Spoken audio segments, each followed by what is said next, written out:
الحمد للہ وحدہ والصلاة والسلام علی من لا نبی بعدہ اما بعد فاعوذ باللہ من الشیطان الرجیم بسم اللہ الرحمن الرحیم اتل ما اوحی الیک من الکتاب واقم الصلاة ان الصلاة تنہی عن الفحشاء والمنکر ولذکر اللہ اکبر واللہ یعلم ما تصنعون صدق اللہ العظیم۔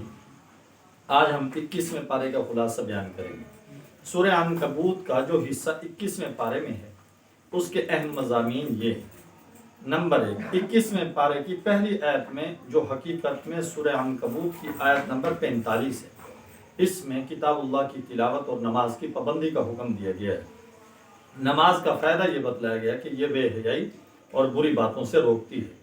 حقیقت وہی ہے جو حکیم و خبیر ذات نے بیان کی ہے۔ جب شرائط و آداب کا لحاظ رکھتے ہوئے نماز ادا کی جاتی ہے تو اس کے ثمرات اور نتائج ضرور حاصل ہوتے ہیں، پھر وہ نمازی اور معاصی کے درمیان رکاوٹ بن جاتی ہیں۔ امام ابو العالیہ فرماتے ہیں نماز میں 3 صفتیں پائی جاتی ہیں۔ نمبر 1 اخلاص، نمبر 2 خشیت، نمبر 3 ذکر اللہ۔ اخلاص نمازی کو نیکی پہ آمادہ کرتا ہے، خشیت اسے برائیوں سے روکتی ہے، ذکر اللہ جو کہ قرآن ہے وہ اسے نیکی کا بھی حکم کرتا ہے اور منکرات سے روکتا بھی ہے۔ جس نماز کے اندر ان تینوں صفتوں میں سے کوئی صفت نہ پائی جائے وہ حقیقت میں نماز ہی نہیں۔ کوئی حرج نہیں اگر ہم تھوڑی دیر کے لیے رک کر اپنی نمازوں کا جائزہ بھی لے لیں۔ اس جائزے سے ہمارے لیے یہ سمجھنا آسان ہو جائے گا کہ ہماری نمازیں بے جان کیوں ہیں، اور مسجدیں نمازیوں سے بھری ہونے کے باوجود گھروں اور بازاروں میں گناہوں کا سیلاب کیوں ٹھاٹھے مار رہا ہے۔ کیا یہ حقیقت نہیں ہے کہ ہم میں سے بے شمار لوگ ایسے ہیں جو نماز بھی پڑھتے ہیں، جھوٹ بھی بولتے ہیں، وعدہ خلافی بھی کرتے ہیں، ظلم اور لوٹ کھسوٹ کا بازار بھی گرم رکھتے ہیں، بے پردگی، بد نظری اور فحاشی میں بھی ملوث ہیں۔ ان کے گھر، بازار اور دکان کی زندگی دیکھ کر پتہ ہی نہیں چلتا کہ وہ نمازی ہیں۔ اصل میں وہ نماز اور اس کے ثمرات کو مسجد تک محدود رکھتے ہیں، اپنی انفرادی، معاشرتی، اجتماعی، تجارتی، سیاسی اور اخلاقی زندگی کو نماز سے بالکل الگ تھلگ رکھتے ہیں۔ حضور اکرم صلی اللہ علیہ وسلم کی صداقت کی علامات میں سے ایک واضح علامت یہ ذکر کی گئی کہ آقا امتی ہیں، نہ پڑھنا جانتے ہیں نہ لکھنا جانتے ہیں۔ اگر لکھنا پڑھنا جانتے ہوتے تو باطل پرست شک کرتے کہ شاید آقا نے پہلی کتابوں سے یہ علوم حاصل کر لیے۔ صداقت کی اس واضح اور زندہ دلیل کے باوجود منکرین اعتراض کرتے تھے کہ ہم جن معجزات کا مطالبہ کرتے ہیں وہ آپ کے ہاتھوں کیوں نہیں ظاہر ہوتے۔ اللہ تعالیٰ شانو فرماتے ہیں کیا قرآن کریم کا معجزہ ان کے لیے کافی نہیں جس کی نظیر پیش کرنے سے ان کے فصحاء بلغاء عاجز آ گئے ہیں۔ قرآن تو معجزوں کا معجزہ ہے، اس کی موجودگی میں کسی دوسرے معجزے کا مطالبہ عناد اور جہالت کے سوا کچھ بھی نہیں ہے۔ ان کی جہالت کا تو یہ حال ہے بسا اوقات وہ خود عذاب کا مطالبہ کرتے ہیں۔ قرآن کل بھی معجزہ تھا، آج بھی معجزہ ہے، لیکن قرآن کریم نے جو علمی اور سائنسی انکشافات کیے تھے عرب کے بدو اور عجم کے دانشور اس کے سمجھنے سے قاصر تھے، مگر آج کا انسان انہیں آسانی سے سمجھ سکتا ہے۔ اس لیے ناچیز کی رائے یہ ہے انسانی معلومات اور تحقیقات میں جوں جوں اضافہ ہوتا جائے گا قرآن کریم کی اعجازی شان اتنی ہی نمایاں ہوتی جائے گی۔ کہنے کا مقصد یہ ہے قرآن کریم کا معجزہ ہونا کل کے مقابلے میں آج زیادہ واضح ہے اور آسانی سے سمجھ میں آ سکتا ہے۔ ہو سکتا ہے کل کے عربوں کو تو قرآن کا معجزہ ہونا آسانی سے سمجھ میں آ سکتا ہو مگر عجمیوں کو کچھ مشکل پیش آتی ہو، مگر اشاعت علم کے اس دور میں کیا عرب، کیا عجم، کیا ہندی، کیا یورپی، ہر شخص اس کے اعجاز کا اعتراف کرنے پر اپنے آپ کو مجبور پاتا ہے۔ شرط صرف یہ ہے کہ وہ اسے پڑھے اور اس میں غور و تدبر کرے۔ معاندین کا حال بیان کرنے کے بعد متقین کا حال ذکر کیا گیا۔ انہیں رب العزت نے ہجرت اور دین کے راہ میں آنے والے مسائل پہ صبر کی تلقین کی ہے۔ جو لوگ ترک وطن کرتے ہیں انہیں معاشی ضروریات کی فکر یقیناً لاحق ہوتی ہے کہ پردیس میں گھر کا چولہا کیسے جلے گا، اس لیے تسلی دیتے ہوئے کہا گیا جو اللہ کمزور جانوروں کو رزق دیتا ہے وہ تمہیں بھی دے گا، اس لیے ہجرت کی صورت میں تمہیں فقر سے ڈرنے کی ضرورت نہیں ہے۔ کہا جاتا ہے اس صورت کی آخری آیت میں پوری صورت کا خلاصہ اللہ رب العزت نے بیان کر دیا ہے۔ جو لوگ ہمارے لیے مجاہدہ کرتے ہیں ہم انہیں ضرور اپنے راستہ دکھا دیتے ہیں، بے شک اللہ نیکوکاروں کے ساتھ۔ جو لوگ اللہ کو راضی کرنے کے لیے اپنے نفس و شیطان اور دشمنان دین کے ساتھ جہاد کرتے ہیں اللہ تعالیٰ انہیں دنیا آخرت میں سعادت کے راستے تک پہنچنے کی توفیق عطا فرما دیتے ہیں۔ اس کے بعد 21ویں پارے میں سورہ روم ہے، مکی صورت ہے، اس میں 60 آیتیں 6 رکوع ہیں۔ آیت نمبر 3 میں رومیوں کے غالب ہونے کی پیشن گوئی کی گئی ہے، اسی وجہ سے اس سورت کا نام سورہ روم رکھ دیا گیا۔ قرآن کریم کے وجوہ اعجاز میں سے ایک اہم وجہ اس کی پیشن گوئیاں بھی ہیں۔ اس سورت کے شروع میں ایک پیشن گوئی کا ذکر ہے جو بعد میں ہر بہت سچی ثابت ہوئی۔ پیشن گوئی رومیوں کے غالب آنے کے بارے میں تھی۔ اس پیشن گوئی کا پورا ہو جانا انتہائی غیر معمولی، غیر عادی واقعہ تھا، کیونکہ جس وقت قرآن کریم نے خبر دی تھی اس وقت ایرانی رومیوں پر پوری طرح چھائے ہوئے تھے۔ رومی مقبوضات اور نو آبادیوں یکے بعد دیگر ایرانیوں کے ہاتھ آتے جا رہے تھے۔ اس وقت رومی سلطنت زندگی اور موت کی کشمکش میں مبتلا تھی۔ سرحدی حالات کے علاوہ اندرونی حالات بھی انتہائی ابتر تھے۔ پورے یورپ میں غدر مچا ہوا تھا۔ رومیوں کا بادشاہ ہرقل زوال کی تیز آندھیوں کے سامنے بے بس ہو کر ہر ذلت اور پسپائی سے سمجھوتا کر چکا تھا۔ چونکہ ایرانی مشرک اور آتش پرست جبکہ رومی خدا پرست تھے، اس لیے مشرکین مکہ اپنے ہم مذہبوں کے غلبے کی خبریں سن کر خوشی سے بغلیں بجاتے تھے۔ ان مخدوش حالات میں قرآن کریم نے پیشن گوئی کی کہ 9 سال کے اندر رومی ایرانیوں پہ غالب آ جائیں گے۔ یقیناً مشرکوں نے قرآن کریم کے اس اعلان اور اطلاع کا خوب مذاق اڑایا ہوگا، لیکن ٹھیک 9 سال کے اندر قرآن مجید کی عظیم الشان پیشن گوئی پوری ہو کر رہی۔ رومیوں نے ایرانیوں کے جاہ و جلال کو اپنے پیروں تلے رون ڈالا اور سلطنت ایران کے قلب میں رومی جھنڈا جا کر نصب کر دیا۔ مذکورہ پیشن گوئی کے علاوہ جو اہم مضامین سورہ روم کے ہیں وہ یہ ہیں۔ نمبر 1، سورہ روم اس معرکہ کی حقیقت بتاتی ہے جو حزب الرحمن رحمان کی جماعت اور حزب الشیطان شیطان کی جماعت کے درمیان قدیم زمانے سے جاری ہے۔ کفر و ایمان اور حق و باطل کے درمیان یہ معرکہ اس وقت تک جاری رہے گا جب تک کہ فیصلے کا دن نہیں آ جاتا۔ اس دن نہ صرف یہ کہ معرکہ ختم ہو جائے گا بلکہ دونوں جماعتوں کو بھی الگ الگ ٹھکانوں پہ پہنچا دیا جائے گا۔ ارشاد باری تعالی ہے جس دن قیامت برپا ہوگی وہ الگ الگ فرقے ہو جائیں گے۔ اہل ایمان کو جنت میں جگہ دی جائے گی، کافر کو عذاب میں ڈال دیا جائے گا۔ اللہ تعالیٰ نے اس صورت میں اپنے وجود اور عظمت و جلال کے 7 دلائل بھی ذکر کیے ہیں۔ اللہ تعالیٰ ہر چیز کی اس کی ضد سے پیدا کرتا ہے۔ زندہ اور مردہ ایک دوسرے کی ضد ہیں، لیکن وہ اپنی قدرت کاملہ سے نطفہ سے زندہ انسان، انڈے سے بچہ، بیج سے درخت اور اس کے برعکس بھی پیدا کرتا ہے۔ اس نے انسان کو بے جان مٹی سے پیدا کیا۔ انسان سے مراد یا تو حضرت آدم علیہ السلام ہے جو مٹی سے پیدا کیے گئے، یا ہر انسان کیونکہ اس کی غذائی اور جسمانی ضروریات مٹی سے پیدا ہوتی ہیں۔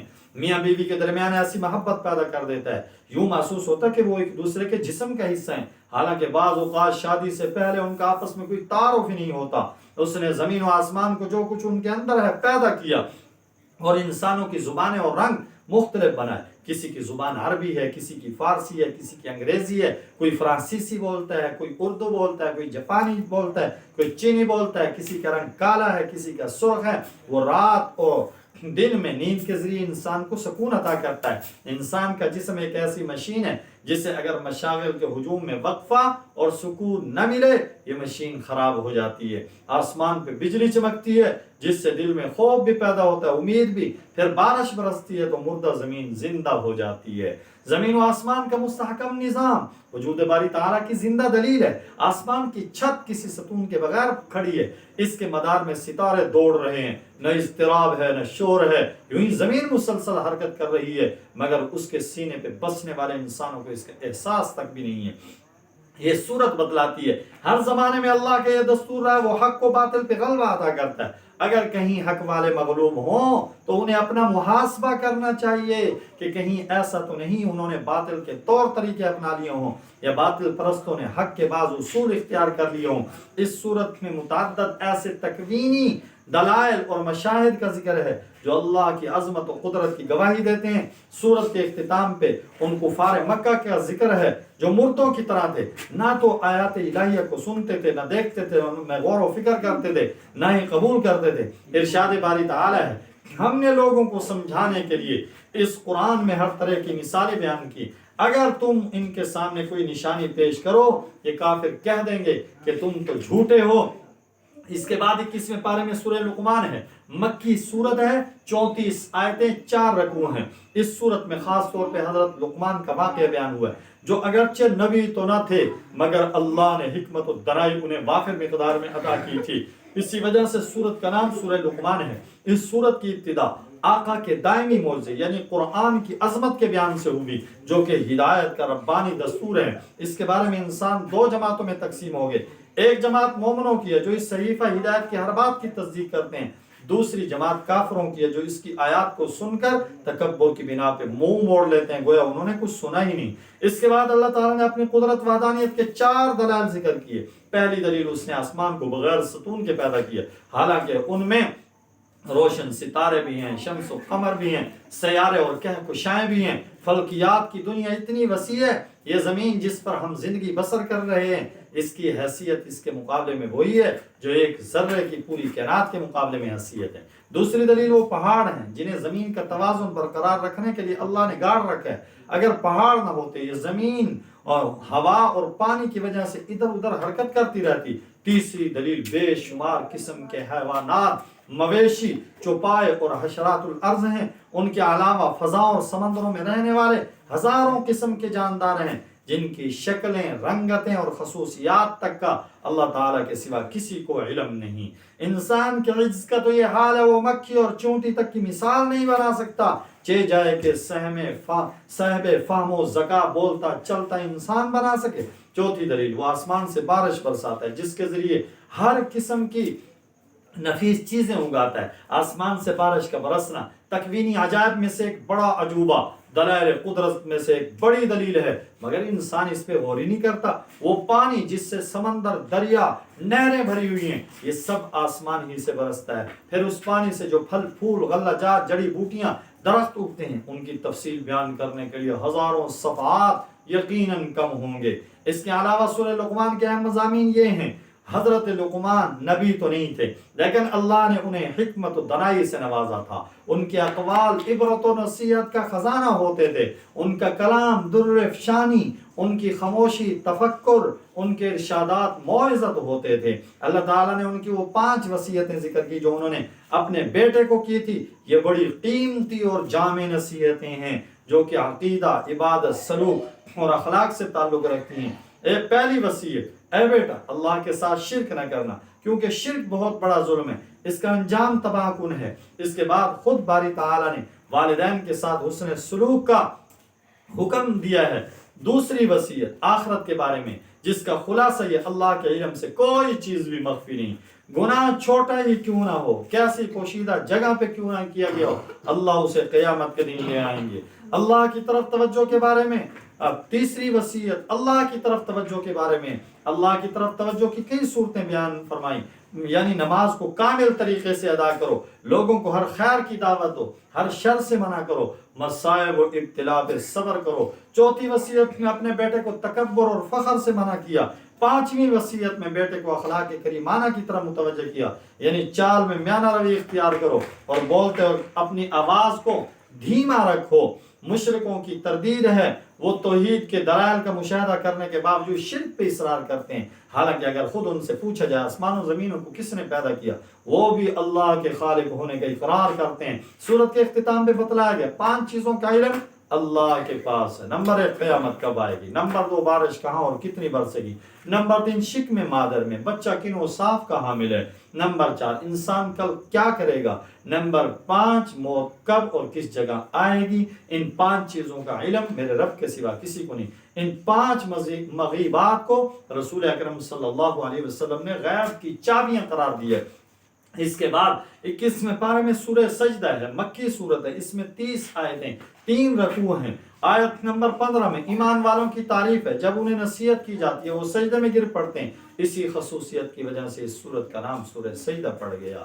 اس کے علاوہ مضامین، سورت کی ابتدا میں قرآن کی حقانیت کا بیان جس کا اعجاز واضح ہے، اس کی صداقت کے دلائل روشن ہے، اس کا انداز بیان انسانی کلام سے بالکل الگ ہے، لیکن اس کے باوجود کفار مکہ حضور اکرم صلی اللہ علیہ وسلم پہ تہمت لگاتے تھے کہ آپ نے یہ کلام خود گھڑ لیا. یہ صورت اللہ کی وحدانیت اس کی قدرت کے دلائل بیان کرتی ہے، یعنی آسمان و زمین کو اسی نے پیدا کیا، وہ ہر کام کی تدبیر کرتا ہے. پانی کے ایک حقیر قطرے سے انسان کی تخلیق اسی نے کی. شاید انسان اپنی تخلیق کے مراحل کے بارے میں غور و فکر ہی نہیں کرتا. اس نے کیسے مٹی سے پانی، غلے سے نطفے سے اس نے لوتھڑا بنا دیا، لوتھڑے سے بوٹی بنا دی، بوٹی سے ہڈی تک کے مراحل طے کیے، پھر کیسے انتہائی پرکشش صورت متناسب قد و قامت والا انسان بن گیا. یہ صورت مجرموں مومنوں دونوں کا حال بیان کرتی ہے. مجرم قیامت کے دن سر جھکائے کھڑے ہوں گے اور ان پر ذلت چھائی ہوگی. وہ آرزو کریں گے کاش ہمیں دنیا میں لٹا دیے جائے، ہم نیک اعمال کریں.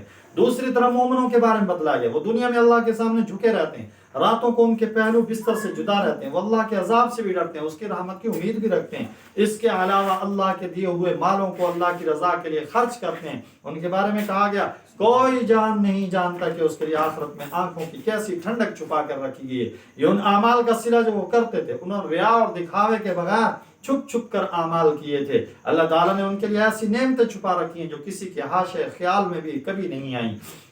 ویسے بھی جنت کی نعمتوں کی صحیح حقیقت کسی کی سمجھ میں آ ہی نہیں سکتی. دنیا کی نعمتیں آخرت کی نعمتوں کے ساتھ صرف لفظوں میں مشترک ہیں، حقیقت کے اعتبار سے ان کے درمیان زمین و آسمان سے بھی کہیں زیادہ فرق ہے.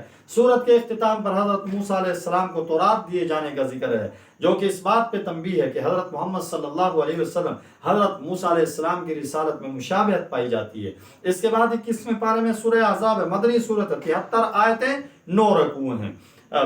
چونکہ جس لشکر نے مدینے پہ چڑھائی کی تھی اس میں مختلف جماعتیں اور قبائل شریک تھے. چونکہ اس صورت میں غزوہ احزاب کو خاص اہمیت حاصل ہے، اس لیے اس صورت کا نام سورہ احزاب رکھ دیا گیا. اس صورت میں 3 موضوعات سے بحث کی گئی ہے، یعنی اجتماعی آداب، تشریعی احکام، بعض غزوات کا بیان.